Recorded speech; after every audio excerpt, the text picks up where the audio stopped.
The leper scholar versus Jesus in Isaiah 53.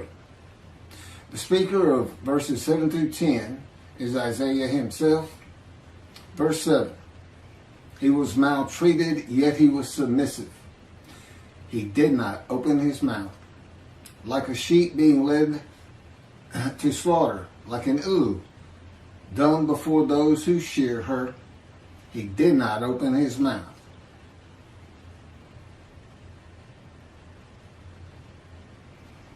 This isn't about sheep. This isn't about unblemished lambs. This is about not opening your mouth.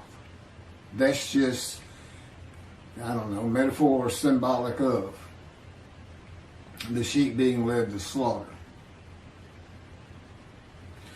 This verse can be identified in the book of Ezekiel. Again, the key to understanding Isaiah 53.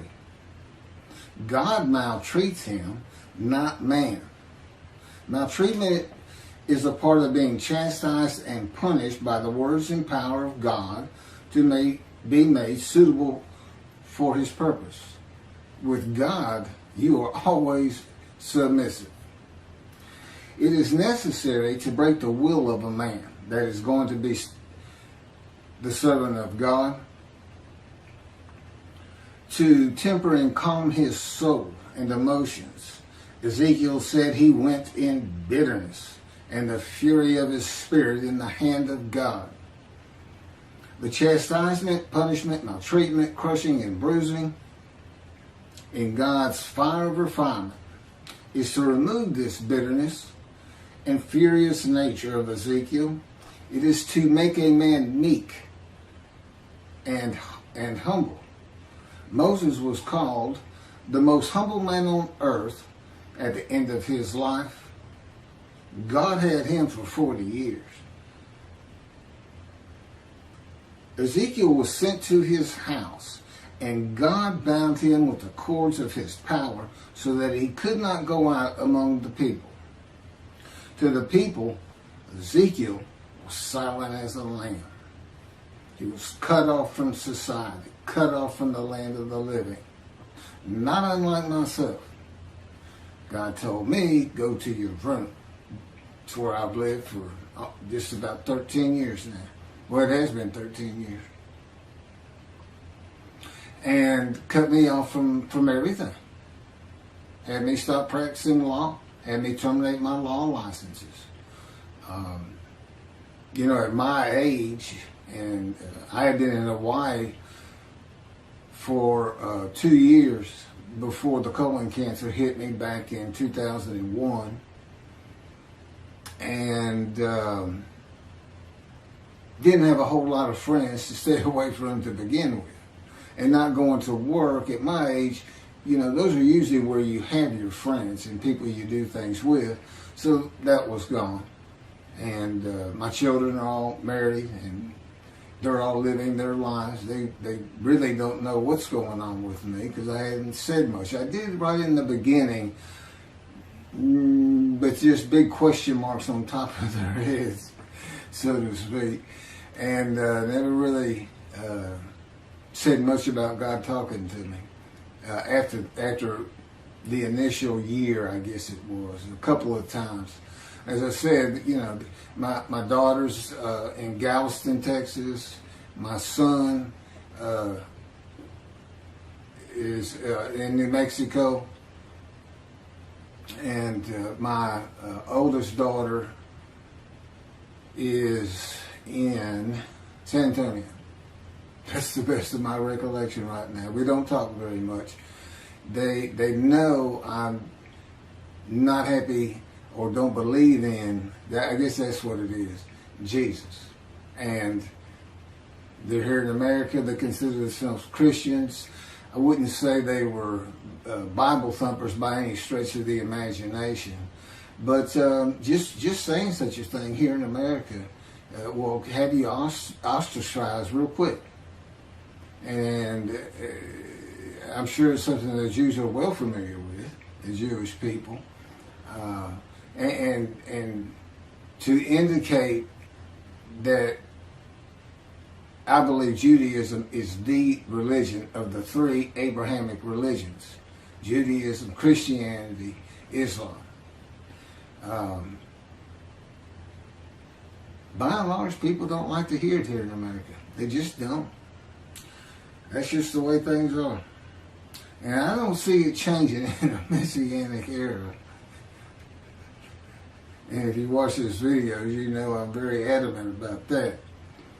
The man who is described and becomes God's righteous servant will be cut off from the land of the living and be silent as the lamb to all that know him, while God prepares him to be suitable for his purpose that might prosper. Just as he did with Ezekiel. Ezekiel, of course, was being made suitable to be a prophet to the exiles. And he was actually a part of the last deportation, I understand, or at least he was part of the exile. Now, Jesus talked until his last breath. In one gospel, Jesus is asked, "Are you going to remain silent?" And his response was to talk verse after verse after verse after verse after that. That was his answer to, "Are you going to be silent?" "No, I'm not. I got plenty to say." And he was never confined to a house, to a room. He was always free to move. I was kind of surprised to see, oftentimes, he and his 12 would stay at a mountain near Jerusalem. Never see that in any kind of movie or anything. He did not live in Jerusalem. He did have a house. I'll get to that. Verse 8. By oppressive judgment he was taken away. Who could describe his abode? For he was cut off from the land of the living through the sin of my people, who deserved the punishment. That would be the people of Isaiah, the Jewish people. Now this is another way of looking at an offering for guilt. The oppressive judgment is being guilty and receiving a sentence of imprisonment in your home or your room.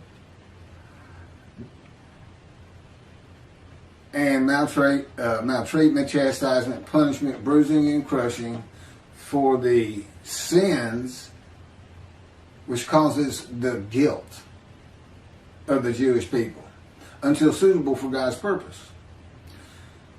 God he uses these verses symbolically, with the offering for guilt in this verse being shown as a guilty plea before a judge of crimes not committed by the defendant. Ezekiel chapter 3 verse 14. The Spirit seized me and carried me away. I went in bitterness in the fury of my spirit, while the hand of the Lord was strong upon me. Okay, that would be the jailer for the oppressive judgment. Who can describe his abode and cut off from the land of the living? That's the prison. Ezekiel chapter 3 verse 24. And a spirit entered into me and set me upon my feet. And he spoke to me and said to me, "Go, shut yourself up in your house."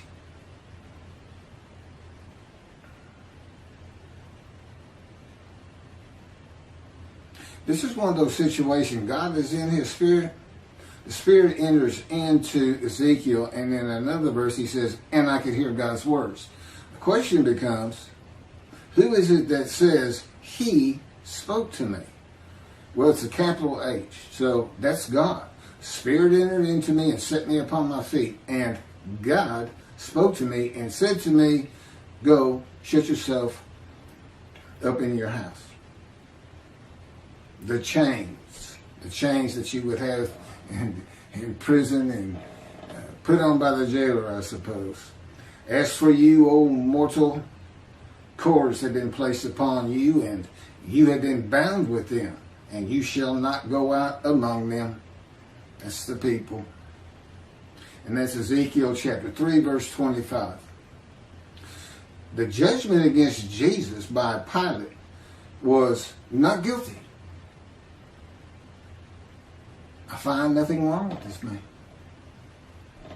But to wash his hands of the whole religious controversy, Pilate asked the multitude that had gathered. And I don't know how many that is. And I don't know if the multitude was just Jews or if it included Arabs and Gentiles. And, well, Arabs are Gentiles, but it doesn't tell us. A multitude had gathered. That's all we have. He asked them what they would have him do with Jesus. Release him? No, crucify him. And the multitude said, crucify him. That was not an oppressive judgment. It was not a judgment of being taken away or cut off. No, it was a sentence of death. It is oppressive, I grant you. But it's a death sentence. This is a sentence that is onerous, difficult to bear. And you don't receive long life.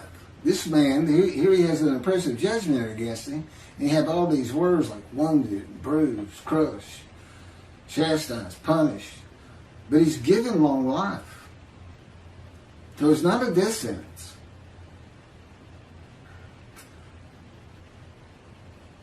Who could describe his abode? Jesus has a house in the Gospels, but it is never described. No one today could describe his abode. And Isaiah chapter 11 says that his abode shall be honored, the Moshiach, who is described in Isaiah 53.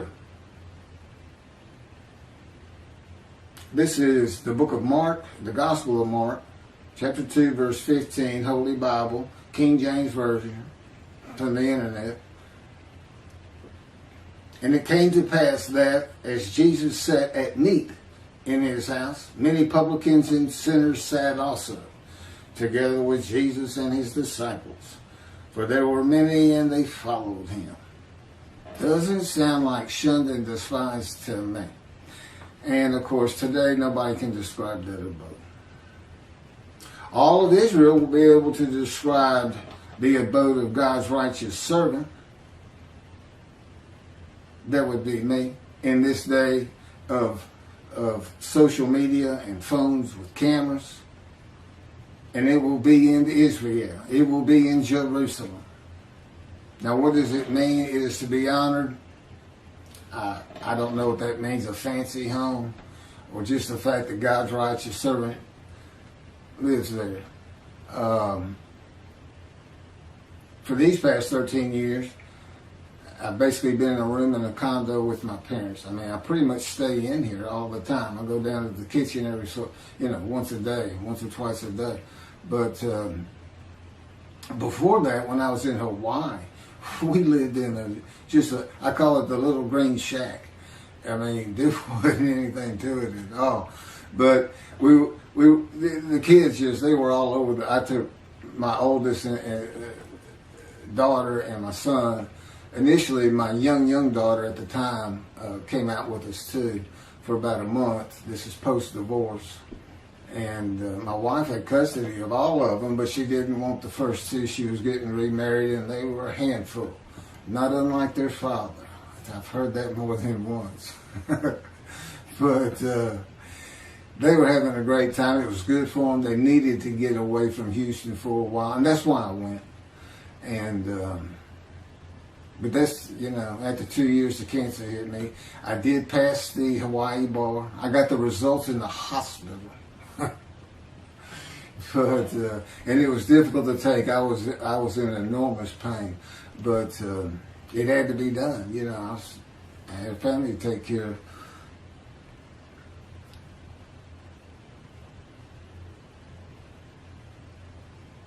Through the sin of my people who deserve the punishment. Well, Ezekiel suffers the punishment. God tells him of the houses of Israel and Judah, which is for sins, for 430 days.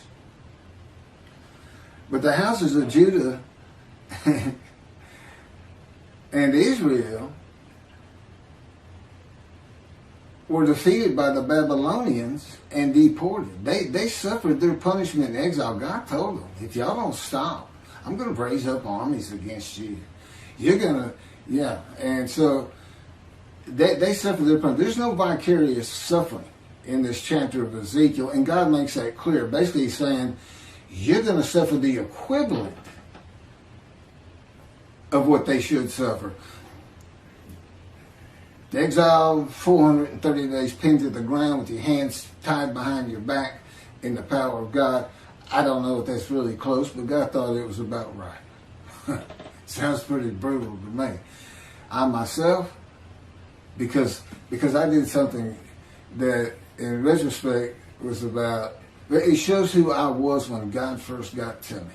As he would say, when people ask you why it took 13 years to get you where I wanted you, or 13 plus years, tell them that story. He won't let me tell many, but he'll let me tell you this one. He's always saying to me, Keith, I am God. Particularly early on. And sometimes a lot sterner than that. Well, anyway, he had driven me to almost madness. That's how I say it. And anger. And then I hear, Keith, I am God. And I responded, God, I am Keith. I never did that again. He slammed me to the ground in his power with such force, it just about knocked me unconscious. Kept me there pinned for 5 days. Now, he did take me on visions. As a matter of fact, had been going through the Holocaust, many visions of the Holocaust. And the thing about my visions, a great many of them, I'm literally in the vision. I'm part of it. And it's amazing what he can do in a vision with your emotions, your feelings, and your thoughts. But it was a rough 5 days. And but it went a long way in getting me to realize, you don't talk like that. He seems like a person.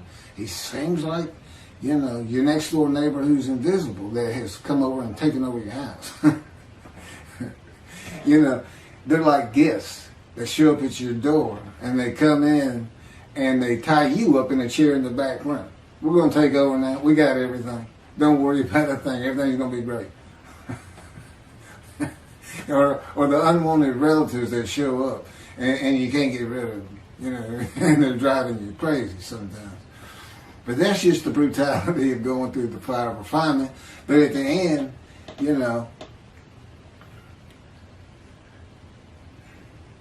you're so thankful. I would have never been this man. I could never do the things he's having me do. I watch these videos before I post them, and I'm just like, I could never do that. I was pretty glib, but not like he has me be. And laughing and smiling, it's just like a different creature sitting there, and it's me. And it's almost dumbfounded. And I'll tell him, man, you were something else when you're operating me, the unit. Sometimes I call it. Anyway, again, he wants you to know these things about him. He's not just everybody. I'm sure, especially those who seriously study the Torah and the time, you have your own perceptions of this entity, God, not as a man, but as a person yourself. You can't help but start adding attributes to him of a man. And when he converses with you, he says, oh, one man to another man. But it doesn't take long to realize this is an entity, a being that is nothing like man, other than he exists and he does have emotions. And he did create everything.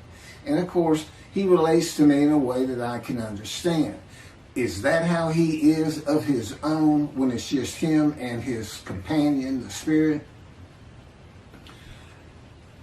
Probably not. It's different. So anyway, no vicarious suffering. God says every man is responsible for his own sins. And he tells his people, do not sacrifice your children. Because there was a false god that I don't, the fire god, I can't remember the name right now, but people would fire these idols up and toss their babies in as a sacrifice, and the Jewish people were doing it, and he told them, don't sacrifice your children. And what does Christianity say? God sacrificed his child so we are forgiven of disobeying him. Again, when you make a human sacrifice, it's the man's. Camera just faded in and out. I may have to cut this short. As the Mayans did, they were looking for favor. They made the sacrifice so their gods would do something for them. What was God making the sacrifice of his child for the Gentiles to do for him? What was he trying to get them to do he couldn't get them to do? What's he looking for? So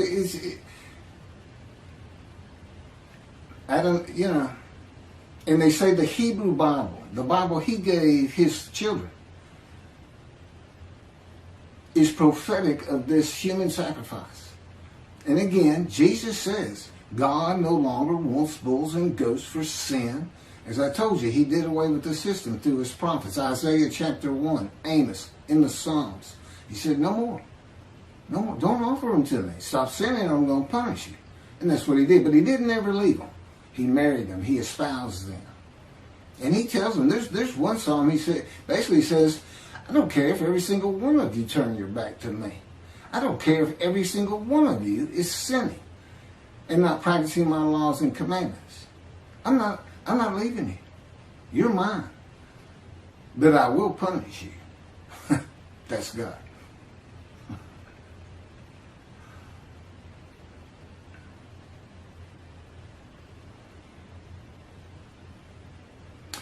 Verse 9.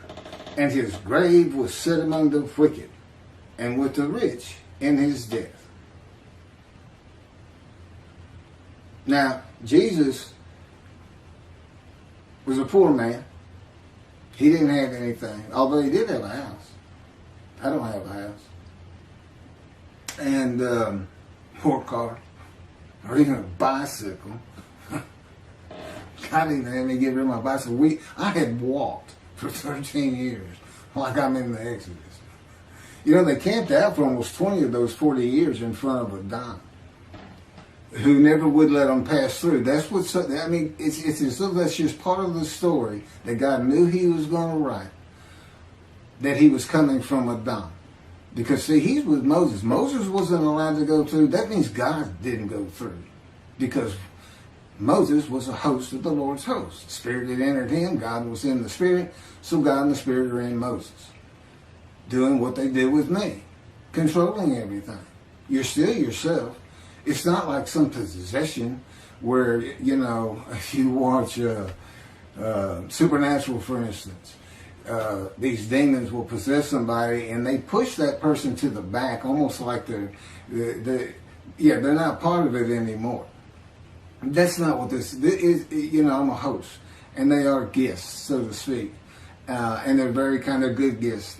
They take care of you. They make sure you feel like yourself. They do good things for you. Even though I have to go through this fire of refinement, which I'm told ends when I get to Neblat, Ben Gurion Airport in Jerusalem. I can't wait to get there. But and doing work like this, see, there's been long periods where I just, you know, when writing was done, and it was just it's just brutal when I don't have work to do for him. He said, I can always make you a little bit better. So, and again, you can read about some of this a little bit more graphic in the life of the righteous servant of God in Isaiah 53, which is my life. God had me type. He dictated it. He's my ghostwriter, which is, you know, really, that's something else. I mean, it's just a life of getting hurt banged up and suffering. I mean, that's what it's focused on, you know. So there's some interesting things in there. A lot of information, but really to get outside of Isaiah 53 and see other matters of the Bible that aren't ever discussed, or whether the knowledge is weak, like it is with Isaiah 53 today, in this teaching of Israel being the righteous. So there's a lot of other material, and there's a lot more on Jesus and his story and the Essenes and this and that. Probably about 7 chapters, and the rest of it is all Judaism, the Jewish people.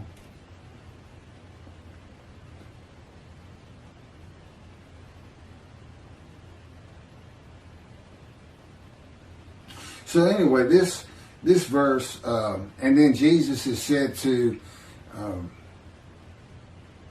after he was entombed, after the crucifixion, they took him, a rich man donated his grave.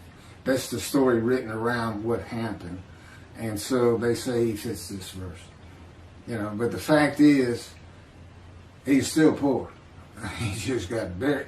But you know, I think it just means because of things like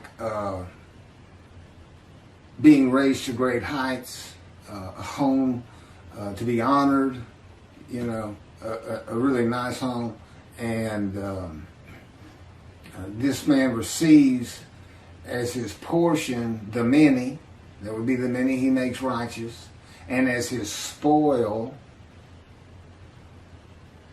that would be the multitude. And presumably, you know, if I'm leading those kind of people in these teachings, and that's where, you know, God says, I'm going to dismiss the rabbis and appoint David as a ruler amongst the flock.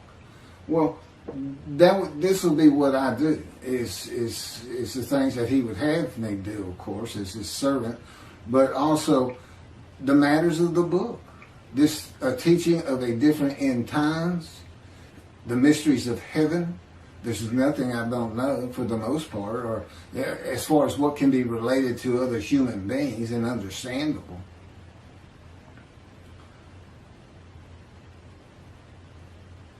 So, and we know he's a man of suffering and had to rise to great heights. So, and then he's taken from the world. You know, he took me to poverty. So, to me, I read that, and, you know, I was a poor person, but I'm going to end up rich. Verse 10. But the Lord chose to crush him by disease, that, if he made himself an offering for guilt, he might see offspring and have long life. And that through him the Lord's purpose might prosper. But the Lord chose to crush him with disease. Now, I think I've covered that sufficiently. I'm familiar with disease. My life was crushed by disease, by cancer. I was supposed to die 20 years ago. God says, I took it from you. I gave it to you, and I took it. I gave you cancer, but you survived because of me. I orchestrated you getting shot through the abdomen. You're the man of suffering. A lifetime of it. But I made sure you didn't die. Now, I don't know exactly how he did that. But, you know, possibly he was in the operating room and helped the surgeon's hand. I don't know. But it's very difficult to be shot in the abdomen when you're 18 years old. It's very traumatic, to say the least.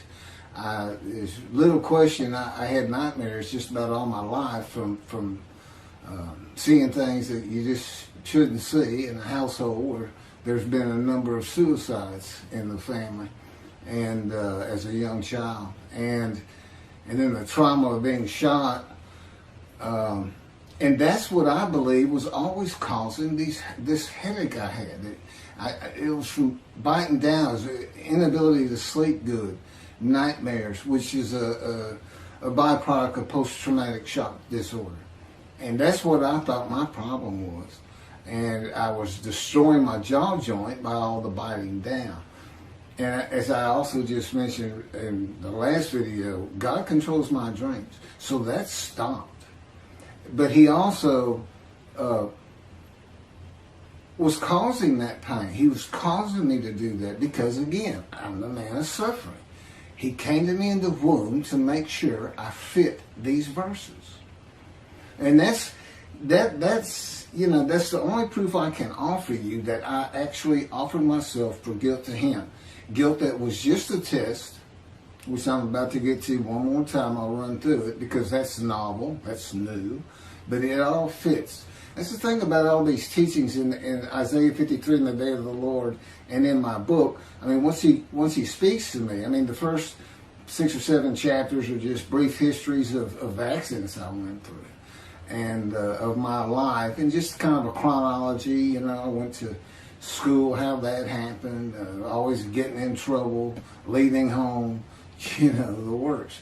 And, failing 9th grade, barely getting into college. I had to go into summer school. The only reason I even went to college is because I got shot. It changed, and God says, well, I knew how it was going to change you. And it did. I finally realized, you can't just fool around in this life. I need to do something with myself. And because I wasn't going to get out of high school. I had just failed too many classes. Mostly because I just didn't like it. Well, I wanted to be elsewhere. So I was always skipping school and this and that. And like I said, getting in fights and getting suspended and thrown out. And I got thrown out of one school. Again, another alteration with the principal. I mentioned in the 2nd grade I had an altercation. And then I had another one in high school and they told me to cut my hair. and I did. I always wore my hair in a ponytail. It was nice and neat. It was long blonde wavy hair. And I reported to the principal to show him. And he got up out of his desk, walked behind me, I'm sitting in a chair, and grabbed me by the back of the head and yanked my head back and said, "It's still over your collar." I think I did a backflip out of that chair. I'm not sure what happened, but I do know it took several people to pull me off of him. That's how volatile I was. I mean, I was just, God would say, "Tell him." God said, "That's what I had to deal with. That's why it's taking so long." The fury of my spirit. So, I tell him, well, David, what can I say? I got some DNA in me that is a little bit different from maybe others. I'm not sure. Again, so far removed. That's why I'm the twig. So far removed as a descendant of David. But anyway, so then the Lord chose to crush him by disease. Again, he wants that man blemished. He knows the Gentiles are going to come up with the unblemished Lamb of God. Use Leviticus. You sacrifice a lamb, your sins are forgiven. And so they used a human being. And he made sure you can't do that. Except they did it anyway. It's like, I don't understand it. How can you read crucifixion and the man lives? Makes me righteous by his knowledge. Now I know it says might. He might have long life, might see his children. But that's just part of the test of devotion. That's what it's about. And it's a test because there's nothing to offer yourself for. That's why the angel comes before them. The angel's here before he ever starts teaching me the scripture. And the Jews don't know it, but they're sin free. I have to announce it. My books announce it, by the way. It's another reason I'm probably having trouble getting it published. It's just too much for the publishers or whoever's reviewing the books. They make it to a review, and they say, well, it's really not our thing. That's what it comes out to me. It's not our thing. And I'm like, well, I know, but you need to know that your thing needs an adjustment. And you need your people that you're supposed to need to see this. But to know that, I don't worry about it though. Because again, this is God's day. It's his problem. I mean, I already know. He knows it's going to get done. So I don't have to worry about it. It's his day. It's his people. It's his temple. He's the one who wants to be back in Jerusalem. His people are back. Great. Great. I want to be part of it. But I'm not going to worry about it because I know you're going to do it. You got it. You can say, might prosper all you want. I'm going to go with, it's going to happen. Somehow, some way. And I also know that my long life is going to be real long because I can tell it's going to take a long time to get all this done. So that's a good thing too. Oh no. And he's promised me, and he knows this is what I want more than anything in the world. An Indian Scout 60 bobber blackened motorcycle. I had a Harley once, and it was my first motorcycle, and I just love riding it. I just love riding it. And he's dangling that in front of me, and of course I've been in poverty for 13 years now, and I don't think about the abode, having money to buy a soda or anything. It's just, I can really get a motorcycle. You gonna let me ride a motorcycle as the Moshiach? Isn't that kind of I don't know. But anyway, I will have one in Jerusalem. I'll get there somehow. So anyway, here's what an offering for guilt is. Tobias Singer, in his Midrash on 53, says that phrase, he offers himself for guilt, means literally guilt offering. Let's go to Leviticus. And he finds that the 6 million that God, he comes up with, God sacrificed the 6 million Jews murdered in the Holocaust. Now, none of it works. I'm not even going to try to get into it. He's a brilliant man. He's got knowledge from sea to sea. You know, he's like an encyclopedia on the Bible. But boy, the reasoning capabilities on that particular verse right here, verse 10, just left him, in my opinion. Because Israel's a man, they had to gather as one. See, it all started with the first covenant. All the Israelites gathered, and to a man, as the man Israel, they agreed to the covenant, saying, we will abide by all of your laws and commandments Moses gives us, which it turns out includes an oral tradition. If you will be our God, and we will be your people. When did they ever regather anywhere?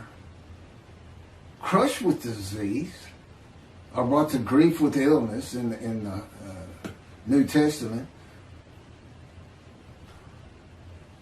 and then have long life and make the many righteous. It just can't happen. It doesn't happen. And this verse is written because not only is the man blemished, because God knew what the Gentiles were going to do, he knew what Judaism was going to have. And a guilt offering in Leviticus is an unblemished ram. None of these people were unblemished, number one. Number two, who offered them? Did Hitler offer them? He didn't get long life and make the many righteous. Those people didn't get long life and make the many righteous. I don't know what he's thinking. I really don't. But I know he's a good man. And he practices Judaism to the T, I'm sure, as an Orthodox Jew. But, you know, really, and of course, as with all rabbis, he's dismissed. He's no longer in right standing with God, but he's got a long way to come back because he's going to have to straighten that out. He needs to get hold of these books, and I do want to relate to him. That's why I'm saying, well, that's why God's had me say to it, I want it. Doesn't matter to me either way. I just do what I'm told. I say what I'm told to say. I'm commanded to do it. You don't say no to God. And that's another thing about being crushed with cancer. God can come to you, like I said, he just sees Ezekiel. But you're not going to say no to him. If he says, I want you to be my righteous servant and dedicate your life to what I tell you to do. And that includes when you go to sleep, when you wake up. That includes what you eat. That includes when you eat. That includes when I have you exercise. I control everything. You no longer have self-will. You say yes. You go ahead, yeah. Okay. You know, it's an automatic. So that's what it was for. In verse 10 is to prevent anybody from saying from the Jewish side that this could be a man. It can't be a man. Especially cannot be an unblemished lamb, a perfect man. See, I am this man, and I am the polar opposite of Jesus Christ. You can't put us in the same sentence without having the sentence blow up. You can't do it. But I'm who fits it. Not a perfect, handsome, beautiful, charming, pleasing, intelligent, sinless. So he says. I don't know. False prophecy, I'm going to come back. He doesn't do it. Is that sin? Is that lying? Is it deceit? But this whole Zechariah thing, I'm going to ride into Jerusalem on an ass as all of the prophets say of me. I shall be mocked, spit on, scourged, killed, and rise on the third day. And yet the prophecy says the man will ride an ass into Jerusalem. And the next verse is, it's summed up, defeat Rome. In his time, today it would be throw the Palestinians out of Israel. Get them out of there. Make them go to Jordan. Tell them that's it. We're not having them. You're not going to keep launching bombs at us. You're not going to live inside our land. This is God's land. You can't come in here and possess it. You can't adversely possess it. To God, you're the trespassers. That's what he would call you. That's what he does call you. I don't want those trespassers in my land. I want my temple on the Temple Mount. He said, I don't care about their mosque. I ain't care about our synagogues as though I got to have an excuse, and I don't. I get the feeling. If we weren't in the modern era with satellites and television and social media, that he'd just say, drive them into the sea. And their families, just like the promised land with the Israelites. Drive them into the sea. Get them off. Take their women and children. Take their stuff and take their animals and drive them into the sea. Just be done with them. See, he's not a human being. He is a being that has a whole different agenda and idea about everything. And of course, I live learning his perspective on things. And I get it. It takes a while, but you do get it. He just has a different way of thinking. So, but of course, I love it. It's great. So anyway, let me get back to where I was and finish up. The speaker of verses 11 and 12 is God, and I'll pick that up on another video and end my, basically my video midrash on Isaiah 53.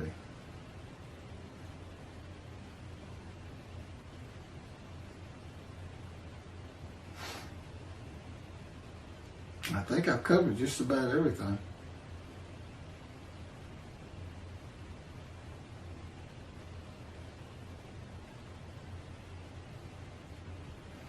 So anyway, here's passing the test of devotion. Is when I really started learning about a host and a man divine beings.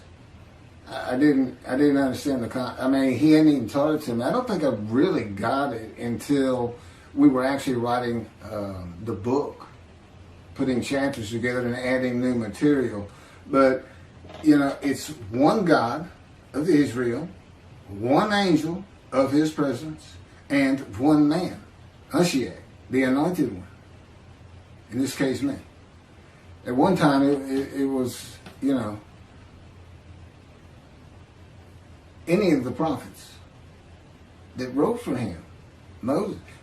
And there's some stories. God left little hints in the Torah that the scholars of the Torah and the Talmud will be surprised, and not a lot, just a little bit, to back up some of the things I say. Things that had to do with that bright white face he had when he came back down the mountain the second time, what that was about. And his attendant, Joshua. And that's the name that Moses gave him. That's not his original name. And it wasn't his name at the time that he was following Moses up the mountain and living in his tent with Moses. And then after the bright white face that he had to cover up, the attendant disappeared. He's just like, Moses come down the mountain and he's not waiting on him. And he's not in the tent. Then he would stay in the tent when Moses left. You know who he represents? The angel of the Lord, the Spirit of the Holy God. And that's the symbolic, you are now a sinless person. Then that would be me. I can't sin. I don't even have self-will. I can't even, God controls me now. And, it's just fine. I'm old. I don't want to do any sins. I've had my wild days. I told God said, we got to this part, verse 12, he's a sinner. I said, I never really thought myself that much of a sinner. I was good to other people, and I tried to do the right thing. Didn't really know anything about 10 Commandments or anything else. I'd seen the 10 Commandments. Charlton Heston, of course. Everybody has. And he said, you don't think you're much of a sinner, huh? And all of a sudden, I'm Scrooge in that story. Christmas, the ghost of Christmas past is taking me on visions. And in these visions, it's like, I'm back there. It's like the first time you start a car. You can remember, man, I felt so great first time I drove a car. When you're young. But you can't really get that feeling back. He puts it back in me. I can literally feel as I did the moment I first started and drove a car. The excitement, the ambience that was around me at the time, everything. It's absolutely amazing. But I also found out it was quite the sinner. But I wasn't a habitual sinner of any particular type of sin. It just seemed like I hit just about all of them. And as the Christian says, if you've had murder in your heart, you're a murderer. Okay, well, I even caught that one because I'd get so angry sometimes. It was like, hold me back. This is it. Where's my guns?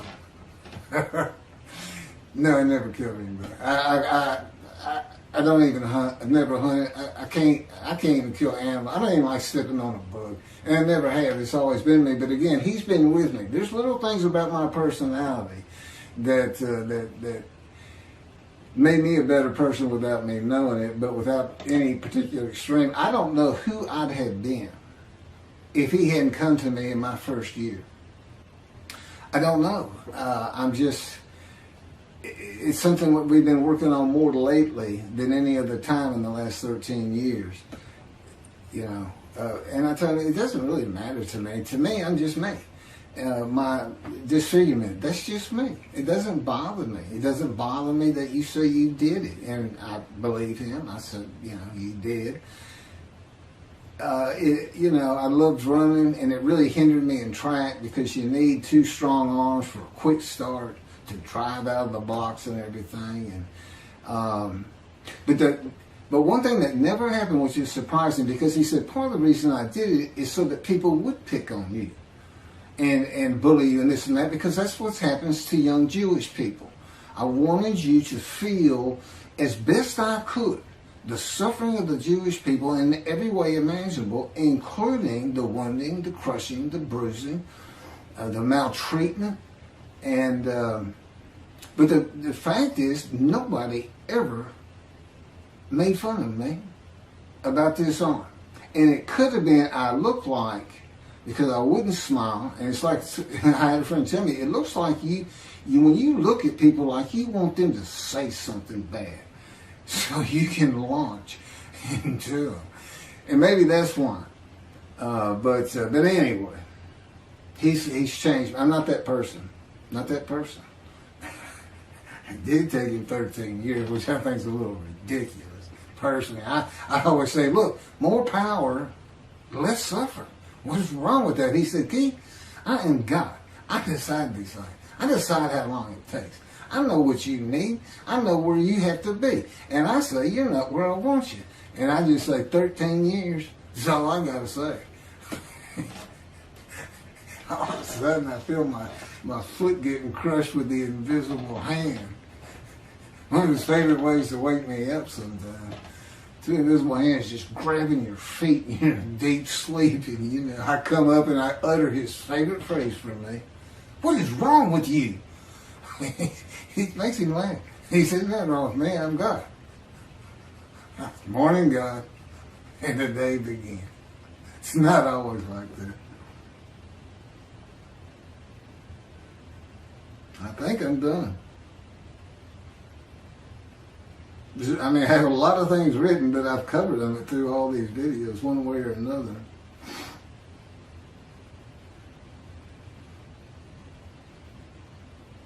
Okay, this is the last of the verses by Isaiah. The third and last speaker is the Lord in verses 11 and 12, and I'll pick those up in the last video on this Midrash of Isaiah 53 on camera. I hope you take these serious.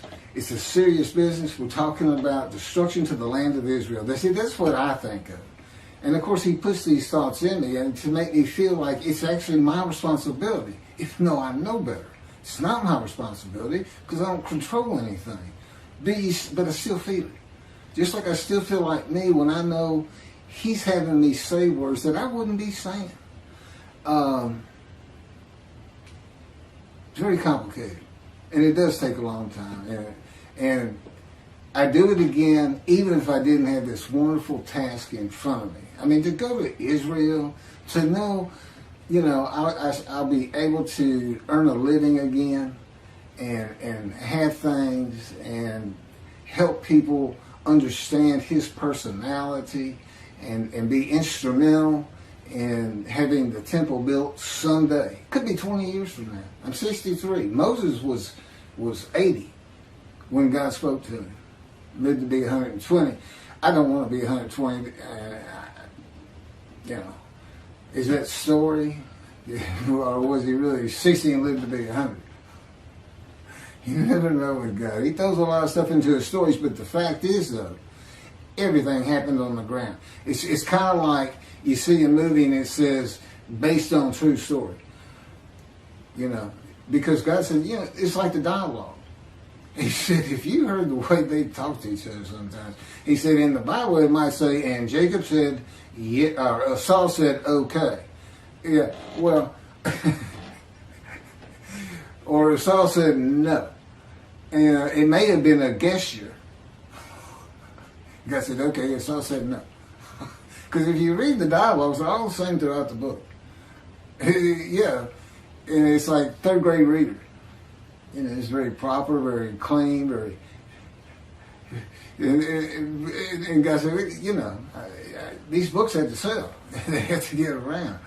I had to add some story to it to make it interesting, but I put in my philosophy, the moralities. There's so much behind it. And that's why the Jewish people study Torah so hard. And Torah is like almost an entity to them that God created before he created the planet, Earth, people.